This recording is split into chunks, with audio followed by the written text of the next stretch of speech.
Good morning students. Business study विच अज असीं शुरू करांगे चैप्टर नंबर 10 बिजनेस फाइनांस।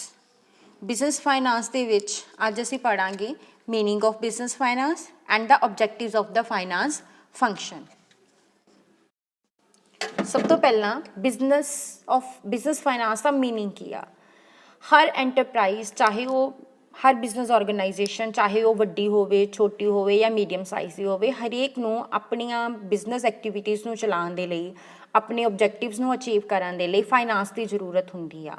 बिना फाइनांस दे कोई भी बिजनेस ऑर्गेनाइजेशन अपने ऑब्जेक्टिव्स नूं अचीव नहीं कर सकती। सो फाइनांस नूं अगर डिफाइन किया जाए तो फाइनांस किहनूं कहंदे ने कि जदों भी रिक्वायरमेंट होवे उस वेले प्रोविजन ऑफ मनी नूं असीं फाइनांस कहने आ। सो फाइनांस का मतलब एक बिजनेस ऑर्गेनाइजेशन दे विच मनी दे फ्लो नूं मैनेज करना आ। ते बिजनेस फाइनांस वो एक्टिविटी आ, वो प्रोसैस आ जिहड़ी कि कंसर्नड आ फंड्स नूं अक्वायर करन दे नाल, फंड्स नूं यूज़ करन दे नाल ते प्रॉफिट्स दी डिस्ट्रीब्यूशन दे नाल। सो किसी भी बिजनेस की सक्सैस जिहड़ी आ डिपेंड करती आ कि वो बिजनेस अपने फाइनांस नूं अपने एसेट्स दे विच किस तरह नाल इन्वेस्ट कर रहा आ ते किस तरह नाल वो अपने फाइनांस नूं टाइम ते घट कॉस्ट ते जिहड़ा आ वो अरेंज कर रहा आ। सैकेंड है meaning of finance function. Finance her business के लिए उहदी ज़रूरत आ और मैनेजमेंट लई बहुत ही ज़रूरी हुंदा आ कि वो फाइनांस वाल पूरा ध्यान देवे।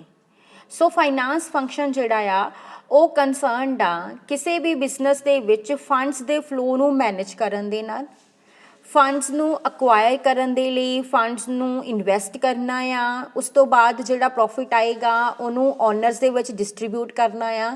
इन्हां नाल रिलेटिड सारे डिसीजन जिहड़े ने वो फाइनांस फंक्शन दे विच इनकलूड हुंदे आ।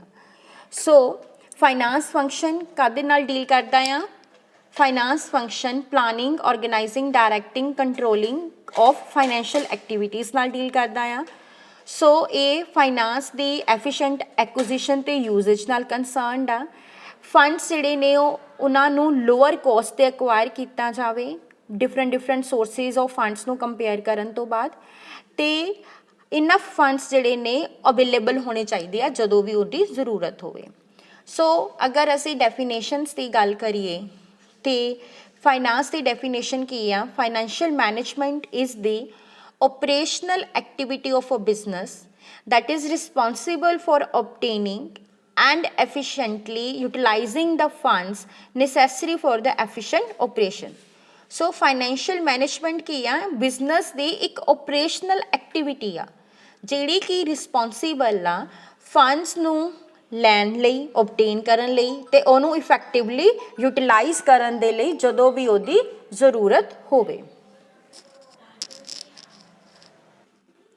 नैक्सट है ऑब्जेक्टिव्स की आ फाइनांस फंक्शन दे। फाइनांस फंक्शन कंसर्नड आ फंड्स दी प्रकरमेंट ते उहदे यूज़ नाल। सो इहदा जिहड़ा मेन एम आ वो होना चाहिए आ कि बिजनेस फंड्स नूं इस तरीके दे नाल यूज़ किया जाए तां कि जिहड़े प्रॉफिट्स ने उन्हां नूं अर्निंग्स नूं मैक्सीमाइज़ किया जाए। सो हुण किहड़े मेन ऑब्जेक्टिव ने फाइनांस फंक्शन दे? सब तो पहला है प्रॉफिट मैक्सीमाइजेशन।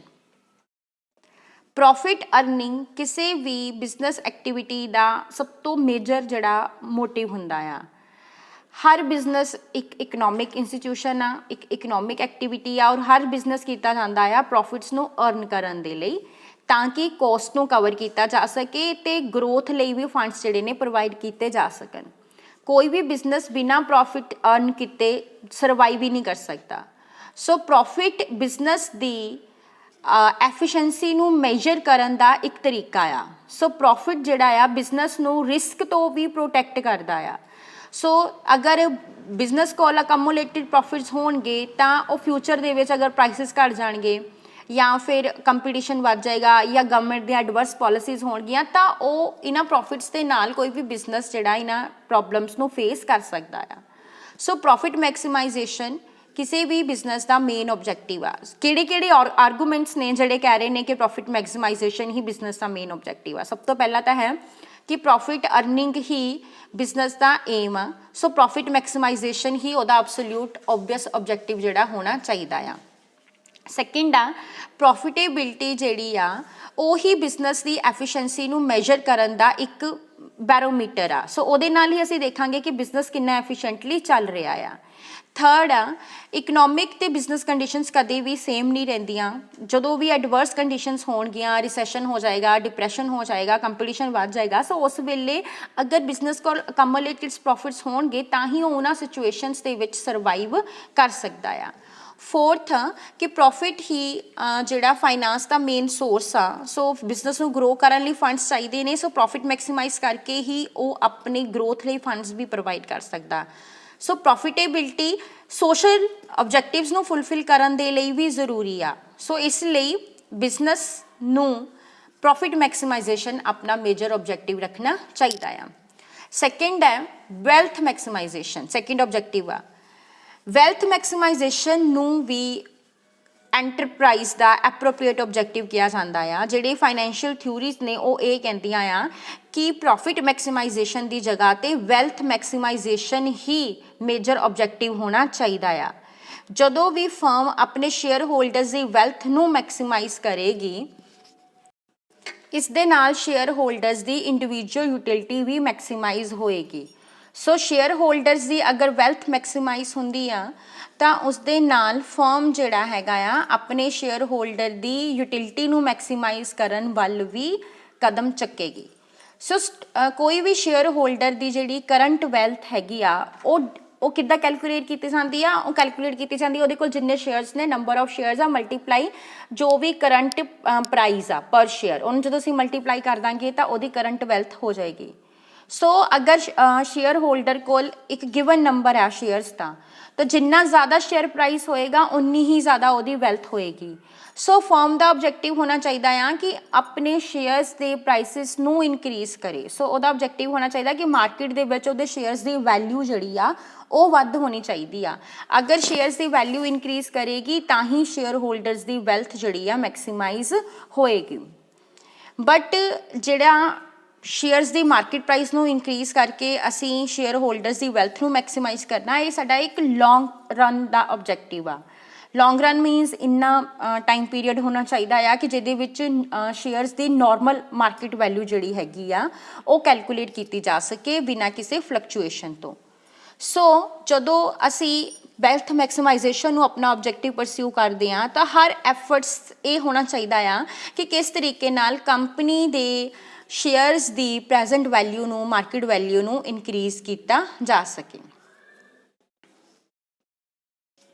ਥਰਡ ਆ ਲਿਕੁਇਡਿਟੀ।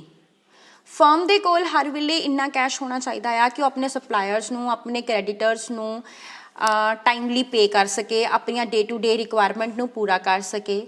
ਸੋ ਲਿਕੁਇਡਿਟੀ, ਐਸੈਟਸ ਦੀ ਲਿਕੁਇਡਿਟੀ ਜਿਹੜੀ ਆ ਉਹ ਲਿੰਕ ਹੁੰਦੀ ਆ ਫੰਡਸ ਦੇ ਇਨਫਲੋ ਤੇ ਆਊਟਫਲੋ ਨਾਲ।